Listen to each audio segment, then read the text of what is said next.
Okay, Helen has asked, I would like some advice on slotting backstory into my story. What do I need to consider to use it to best effect and decide if it is a must-have information versus something nice to know? How do I reflect backstory in my beat sheet? So Helen, backstory, the reason I don't actually talk about it in the beat sheet is because it really can come in anywhere and it's not really kind of attached to one beat or the other. It's not like all backstory needs to come in the fun and games or in the, catalyst or whatever.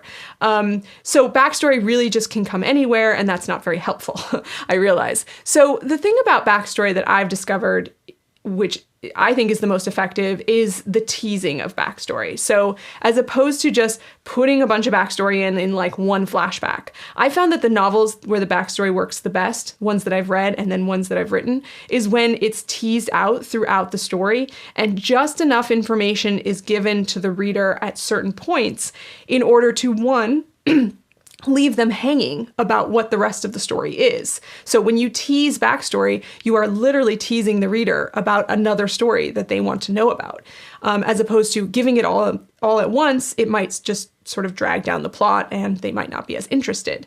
The other reason we like to tease backstory is so that we are making sure that we are giving the reader exactly what they need to know when it's going to be most impactful. So if you have a whole bunch of backstory put in at once, and only really one part of it is going to create sympathy for the hero in the next scene, that one part is going to get lost in the big picture of backstory. So you want to make sure that you are parsing it out, spreading it out in a strategic way so that you're revealing stuff when it will be impactful for the next couple scenes of the manuscript. So I like to think of backstory on the scene level, not in the scene level of the revision process, but I like to think of it where does it appear in different scenes? That being said, I don't know if you've gotten into the revision course yet, but I do have a whole lecture in there about how to put in backstory in a compelling way. So if you haven't already watched that lecture, go ahead and watch that lecture now, even if you're not revising, because it will give you some good context about how to handle backstory, and it actually goes really deep into how do you decide what backstory is necessary and what isn't.